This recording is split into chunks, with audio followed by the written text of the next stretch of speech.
Hello friends, welcome to zero limit zone. ஃபைனலாக நம்ம Indian team T20 world cup 2026க்கான ஸ்குவாடை ரிலீஸ் பண்ணிட்டாங்க. சர்ப்ரைசிங்லி இதில் சுப்மன் கில் நேமும் அப்புறம் ஜிதேஷ் சர்மா நேமும் இல்லை. இவங்களுக்கு பதிலாக ரிங்கு சிங்கும் அப்புறம் இஷான் கிஷனும் டீமுக்குள்ளே வந்திருக்காங்க. சரி வாங்க இப்போது ஃபுல் ஸ்குவாட் அனாலிசிஸ்குள்ளே போகலாம்.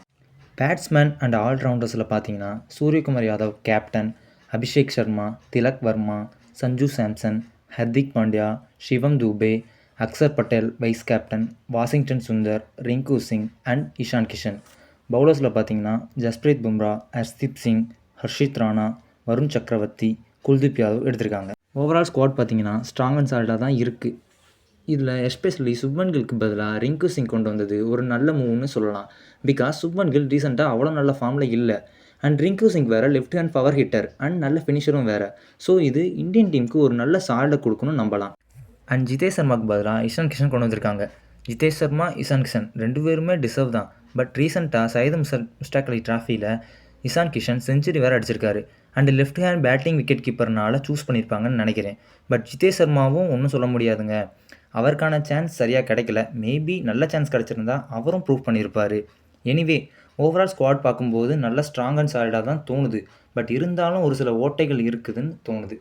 நவ் இப்போது பிளேயிங் 11 அப்புறம் அதுக்கான பேக்கப் ஆப்ஷனும் பார்க்கலாம். Number 1 Abhishek Sharma, number 2 Sanju Samson, backup Ishan Kishan, number 3 Tilak Varma, number 4 Suryakumar Yadav, number 5 Hardik Pandya, number 6 Shivam Dube, backup Rinku Singh, number 7 Axar Patel, number 8 Kuldeep Yadav, backup Washington Sundar or Harshit Rana, number 9 Varun Chakravarthy, number 10 Jasprit Bumrah, number 11 Arshdeep Singh. இதில் சஞ்சு சாம்சனுக்கு பதிலாக பேக்கப் விக்கெட் கீப்பராக இஷான் கிஷன் இருக்கார். அண்ட் சிவன் தூபேக்கு பேக்கப்பாக ரிங்கு சிங் இருக்கார். அண்ட் லாஸ்ட் குல்தீப் யாதவுக்கு பதிலாக பேட்டிங் ஸ்ட்ரென்த் தேவைப்பட்டுச்சுன்னா வாஷிங்டன் சுந்தரும், இல்லை ஃபாஸ்ட் பவுலிங் தேவைப்பட்டால் ஹர்ஷித் ராணாவும் சேஞ்ச் பண்ணி ப்ளே பண்ண வைப்பாங்க. இது டிபெண்ட்ஸ் ஆன் த சுச்சுவேஷன் பொறுத்து அமையும். இப்போது ரேட்டிங்குள்ளே போகலாமா? பேட்டிங்கில் பார்த்தீங்கன்னா Abhishek Sharma aggressive opener. Indent அக்ரஸிவாக இருக்கும் இவருக்கு. வந்தால் அடிக்கணும். ரீசெண்டாக ஃபார்ம் வேறு பீக்கில் இருக்குது இவருக்கு. ஸோ நல்ல ஒரு ஓப்பனாக இருப்பார்னு நம்ம நம்பலாம். அண்ட் செகண்ட் பார்த்தீங்கன்னா சஞ்சு சாம்சன் ஒரு சாலிட் ஓப்பனர். பட் இவருக்கு அவ்வளோ சான்ஸ் கிடைக்கல. இன்னும் ஒரு நியூசிலாந்து சீரிஸ் மட்டும்தான் இருக்குது. அதில் இவர் அவரோட ஃபார்மை இன்னும் நல்லா இம்ப்ரூவ் பண்ணிட்டார்னா அது டீமுக்கு ரொம்பவே யூஸ் ஆகும். And number 3 Tilak Varma. இவர் ஒரு லெஃப்ட் ஹேண்ட் சாலிட் பிளேயர்னு சொல்லலாம். சிச்சுவேஷன் புரிஞ்சு ஆடுவார். அடிச்சாடணுமா ஆடுவார், இல்லை டிஃபென்ஸ் வச்சு ஆடணுமா அப்படியும் ஆடுவார். ஸோ இவர் ரொம்ப இம்பார்ட்டன்ட் பிளேயர். அண்டு ஸ்கை, என்னங்க சொல்கிறது இவரை பற்றி? இவரோட ஃபார்ம் தான் பெரிய கேள்விக்குறியாக இருக்குது. இந்த நியூசிலாந்து சீரீஸில் ஒரு ஃபார்முக்கு வந்தார்னா நல்லாயிருக்கும். வரலன்னா இந்தியன் டீம் நிலமை என்ன ஆக போகுதுன்னே தெரில. ஸோ இவர் கண்டிப்பாக ஃபார்முக்கு வந்த வேண்டிய நிலைமையில் இருக்கார். அப்புறம் பார்த்தீங்கன்னா ஹர்திக் பாண்டியா. இவர் என்னங்க சொல்கிறது? ஃபினிஷர், ஆல்ரவுண்டர் இல்லை, கேம் சேஞ்சர் தான் கரெக்டாக இருக்கும். நம்ம எல்லாருக்குமே தெரியும் இவர் வந்தார்னா சிங்கிள் ஹேண்டடாக மேட்ச் ஜெயிக்க வைக்கிறதுக்கு திறமை இவருக்கு இருக்குன்னு. ஒவ்வொரு ஷாட்ஸும் அப்படி ஆடுவார், பர்ஃபெக்டாக ஆடுவார். ஸோ இவரை பற்றி நம்ம கவலைப்பட தேவையில்லை. அண்ட் பார்த்தீங்கன்னா Shivam Dube left hand hard hitter, கரெக்டாக அடிப்பார்.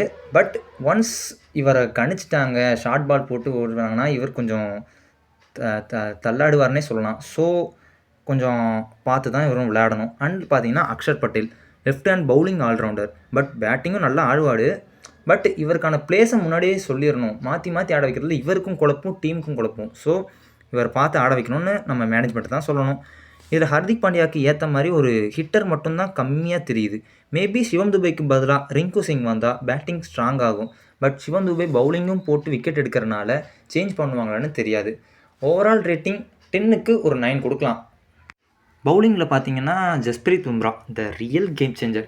இவர் நினச்சா முடியாத விஷயமே இல்லைங்க. பவுன்சர் போடணுமா போடுவார், யாக்கர் போடணுமா போடுவார், ரன்ஸை கண்டெயின் பண்ணணுமா பண்ணுவார், விக்கெட்ஸ் வேணுமா எடுப்பார். ப்ரெஷர் டைமில் தாங்க இவங்களோட ஃபார்ம்லாம் அப்படி பீக்கில் வரும். நம்ம வேர்ல்டு கப்லேயே பார்த்துருப்போம், T20 வேர்ல்டு கப்பில் அந்த ப்ரெஷர் டைமில் போட்டு விக்கெட் எடுக்கின்றது சும்மாவா? ஸோ இவர் தாங்க நம்ம இந்தியன் டீமோட ரியல் கேம் சேஞ்சர்னு சொல்லலாம். And Harshit Singh left hand fast bowler. இவரோட பவுலிங்கும் ரொம்ப முக்கியம். ரீசெண்டாக விக்கெட்ஸ் எடுத்தாலுமே ரன்ஸ் லீக் பண்ணுறாரு. அது கொஞ்சம் கண்டெயின் மட்டும் பண்ணணும். விக்கெட்ஸ் இவர் எடுக்கிறதுக்கு இப்போ எந்த பஞ்சமே இல்லை. அண்ட் லெஃப்ட் ஹேண்டர் வேறு. ஸோ இவரும் நமக்கு ரொம்ப கீ பவுலர். அண்ட் வருண் சக்கரவர்த்தி தி மியூசிஷியன்னு சொல்லலாமா? இவர் பவுலிங் யாராலையுமே டீகோட் பண்ண முடியல, அந்த அளவுக்கு இருக்குது. ஈவன் ஃபாரின் பிளேயர்ஸ் தடவைனா பரவாயில்ல, ஈவன் இந்தியன் பிளேயர்ஸ் கூட இவரோட பவுலிங்க்கு விக்கெட்டை விட்டுட்டு போகிறாங்க. ஸோ இவர் வந்து one of the key player இந்த ஸ்குவாட்னு சொல்லலாம். ஏன்னா இவரோட பவுலிங்கை தான் யாராலையும் கணிக்க முடியல. அண்டு மேட்சஸ் நடக்கிறது வேறு இந்தியாவில். ஸோ ஸ்பின்னுக்கு ஏற்ற மாதிரி தான் இந்த கிரவுண்டில் இருக்கும். ஸோ இவர் ரொம்ப ரொம்ப முக்கியமான பிளேயர் இந்த டீமில். Kuldeep Yadav the chinaman. இவர் எப்படி சொல்லலாம்னா, first over and second over pick up பண்ணிட்டான்னு வச்சுக்கோங்களேன், நல்லா தூக்கி தூக்கி போடுவார், பயமே இல்லாமல் போடுவார். ஒன்ஸ் பிளேயர்ஸ் அடிச்சிட்டாங்க இல்லை லைனில் நிறுத்து மாற்ற வச்சுட்டாங்கன்னு வச்சுக்கோங்களேன், இவரை போட்டு பிரிச்சுடுவாங்க. இதுதான் இவருக்கு ப்ராப்ளமே. ஃபஸ்ட்டு ஓவர் இவருக்கு செட் ஆயிடணும், இல்லைனா மாட்டிப்பாங்க, ஒன்றுமே பண்ண முடியாது. ஏன்னா இவர் லைனில் நிறுத்த மிஸ் பண்ணிடுவார், பிளேயர்ஸ் போட்டு அடிச்சிடுவாங்க. அது மட்டும்தான் இவர்கிட்ட ப்ராப்ளமே. அண்ட் அக்சர் பட்டேல், ஹர்திக் பாண்டியா, சிவம் துபே, இந்த 3 பேருக்குமே விக்கெட் எடுக்கிற லக் இருக்குதுன்னு சொல்லலாம். முக்கியமாக ஹர்திக் வந்தாலே அந்த இடத்துல ஏதாவது ஒன்று நடக்கும். ரீசெண்டாக சிவம் துபேவும் நல்ல பவுலிங் போட்டு விக்கெட்ஸ்லாம் எடுக்கிறாரு. அக்சர் பட்டேலும் நல்ல லைன்லேருந்து போடுவார். ஸ்பின் ஹெல்ப் பண்ணுற கிரவுண்டில் கண்டிப்பாக நல்லா யூஸ் ஆவார். ஒன் ஆஃப் த முக்கியமான பவுலராக இருப்பார். ஸோ இவர் கரெக்டாக ஸ்கை யூஸ் பண்ணோன்னா நம்ம நம்பலாம். அண்ட் கடைசியாக நம்ம கௌதம் கம்பீர் சாரோட செல்ல பிள்ளை ஹர்ஷித் ராணா, இவரும் குறை சொல்ல முடியாதுங்க. இது வரைக்கும் எல்லா மேட்ச்லேயும் மினிமம் ஒரு விக்கெட் எடுத்திருக்காரு. பட் ரன்ஸ் கொஞ்சம் லீக் பண்ணிடுறாரு, டெத் ஓவர்ஸில் அடி வாங்குறாரு. அதுதான் இவரோட ப்ராப்ளம். பட் ஓவரால் நல்ல ஃபாஸ்ட் பவுலர் தான். இந்த பவுலிங் லைனப்புக்கு 10க்கு 8 கொடுக்கலாம். பிகாஸ் இங்கே ஒரு ஃபாஸ்ட் பவுலர் கம்மியாக இருக்காங்க.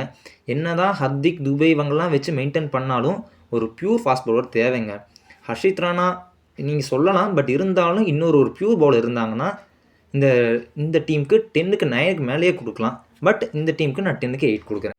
டோட்டலாக அந்த டீமோட batting, bowling and all-round performance பார்க்கும்போது 10க்கு 8.5க்கு மேலேயே கொடுக்கலாங்க. பட் இந்த இந்தியன் டீம் வேர்ல்டு கப் அடிக்க கூட 90% சான்ஸ் இருக்குது. பிகாஸ் இந்த வேர்ல்டு கப் நடக்கிறது இந்தியா அண்ட் ஸ்ரீலங்காவில். ஸோ நல்ல சான்ஸ் இருக்குது. யூஸ் பண்ணுறாங்களான்னு பார்ப்போம்.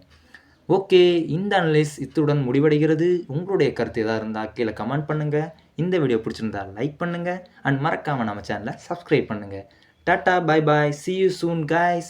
அடுத்த வீடியோவில் சந்திக்கும் வரை நான் உங்கள் MK.